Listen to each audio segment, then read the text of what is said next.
لا یکلف اللہ نفسا الا وسعها، اللہ تعالیٰ کسی کو بھی اس کی وسعت سے زیادہ کا مکلف نہیں فرماتے، کسی بھی شخص کو ایسا کام کرنا اس کے ذمہ فرض نہیں کرتے جو اس کی وسعت سے باہر ہو۔ تو جو غیر اختیاری خیالات آتے رہتے ہیں، انسان کے اپنے اختیار کو اس میں دخل نہیں ہوتا، بعض لوگ اس سے بھی پریشان ہوتے ہیں، تو اس میں پریشانی کی بات نہیں ہے۔ یہ خیالات جو غیر اختیاری طور پر آ رہے ہیں، آپ نے خود سوچ کر وہ خیال نہیں لائے بلکہ خود بخود آ گیا، تو اللہ تعالیٰ نے اس کو معاف۔ بہت سے لوگ اس غیر اختیاری خیالات کے بارے میں بھی پریشان رہتے ہیں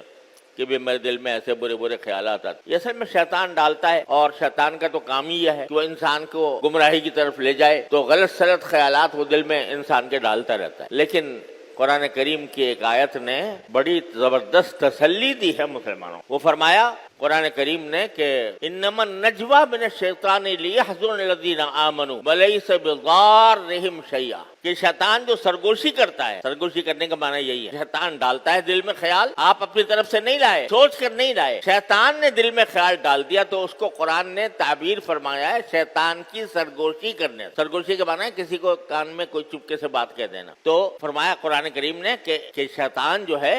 یہ کیا کرتا ہے، یہ سرگوشی کرتا ہے، اور سرگوشی کر کے برے خیالات دل میں لے آتا ہے۔ لیس بضارهم شیئا، وہاں وہ کیوں کرتا ہے، یہ کام کیوں کرتا ہے، لیحزن الذین آمنوا، تاکہ ایمان والوں کو غمگین کرے۔ اب دیکھو بہت سے لوگ ملتے ہیں، وہ بکثرت اس بات کا ذکر کرتے ہیں، بھائی ہمیں وسوسے بہت آتے، کبھی اللہ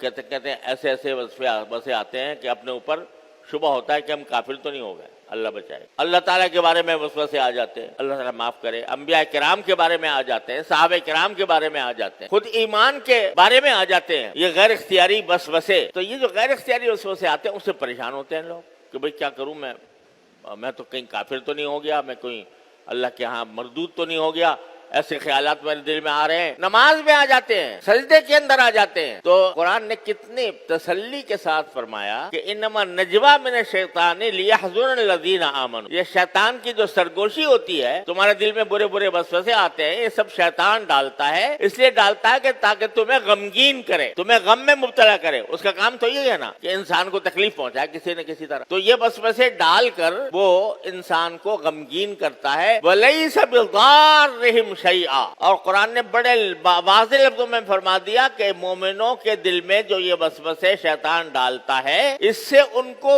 ایک حبہ نقصان نہیں پہنچتا، لیس بضارهم شیئا الا باذن اللہ۔ تو یہ جو غیر اختیاری خیالات اس سے پریشان نہیں ہونا چاہیے کبھی بھی۔ ایک صحابی تھے، انہوں نے نبی کریم صلی اللہ علیہ وسلم سے عرض کیا کہ یا رسول اللہ، میں بڑا پریشان کہ دل میں ایسے ایسے خیالات آتے ہیں کہ ان خیالات کو اگر میں زبان سے کہوں تو زبان سے نکالنا، ان خیالات کو زبان سے نکالنا مجھے کوئلہ بن جانے سے زیادہ برا لگتا۔ اللہ تعالیٰ کے بارے میں آ جاتے ہیں، تقدیر کے بارے میں آ جاتے ہیں، ایسی باتیں آتی ہیں کہ اگر میں زبان سے نکالنا چاہوں تو میں زبان سے نکال نہیں سکتا، میں اپنے آپ کا کوئلہ بن جانا، جل کر کوئلہ ہو جانا مجھے زیادہ پسند ہے بنسبت اس بات کے کہ میں وہ الفاظ زبان سے نکالوں۔ ایسے خیالات آتے، تو رسول کریم رحمت اللہ عالمین صلی اللہ علیہ وسلم نے جواب میں فرمایا کہ ذاک صریح الایمان، ارے یہ تو تمہارے ایمان کی کھلی علامت ہے کہ تم مومن ہو، کیونکہ وسوسے شیطان ایمان والوں ہی کے دل میں ڈالتا ہے۔ اور اس کو ہمارے بزرگوں نے تعبیر اس طرح کیا کہ چور اسی گھر میں آتا ہے جہاں کچھ مال ہو، اگر مال ہی نہیں ہے گھر میں اور بالکل خالی پڑا ہوا ہے گھر، تو چور کیوں آئے گا؟ اس چور تو وہیں آئے گا جہاں کچھ مال ہوگا۔ تو جب ایمان کا مال ہوتا ہے دل میں بندے کے، تو یہ چور اسی وقت آتا ہے اور چاہتا ہے کہ اس مال کے اوپر ڈاکہ ڈالوں۔ تو یہ جو ڈاکہ ڈال رہا ہے تمہارے ایمان کے اوپر دل میں وسوسہ پیدا کر کے، تو یہ تو تمہارے ایمان کی علامت ہے، مومن ہونے کی علامت ہے، گھبرانے کی بات نہیں ہے۔ تم خود کہہ رہے ہو کہ یہ الفاظ میں زبان پر لا نہیں سکتا، کیونکہ اگر میں کوئلہ بن جاؤں، جل کر کوئلہ ہو جاؤں، وہ مجھے زیادہ پسند ہے بنسبت اس بات کے کہ اس بات کو میں زبان پر لاؤں۔ یہ کہہ رہے ہو نا، یہ کیوں کہہ رہے ہو؟ اس واسطے کہ ایمان دل میں جاگزین ہے، ایمان بیٹھا ہوا ہے دل، وہ اس وجہ سے تمہیں زبان پر لانے کی اجازت نہیں دیتا۔ ہاں وہ آ کے پریشان تمہیں بے شک کر رہا ہے، تو اس پریشان کرنے کا علاج کیا ہے کہ اس کو دھتکار دو، لا حول ولا قوت الا باللہ العلی العظیم کہہ کر اس کو ختم کر دو، اس کی طرف دھیان ہی نہ کرو، اس سے پریشان بھی نہ ہو۔ جتنے پریشان ہوگے اتنا ہی وہ اور آئے گا کہ یہ تو اچھا مجھے مشغلہ ہاتھ آ گیا، یہ پریشان ہوتا ہے تو لاؤ بھائی اور خیال ڈالوں گا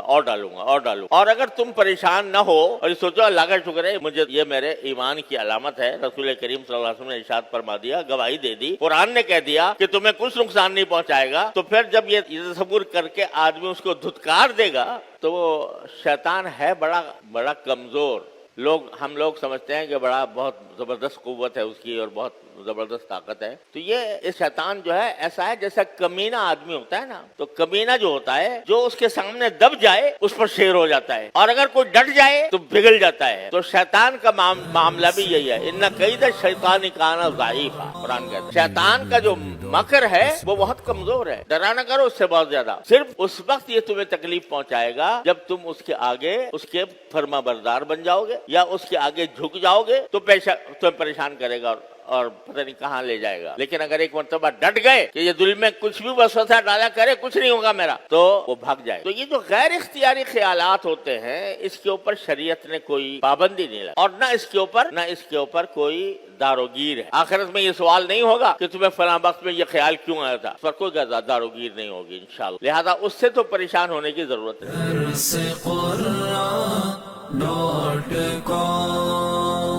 www.darsequran.com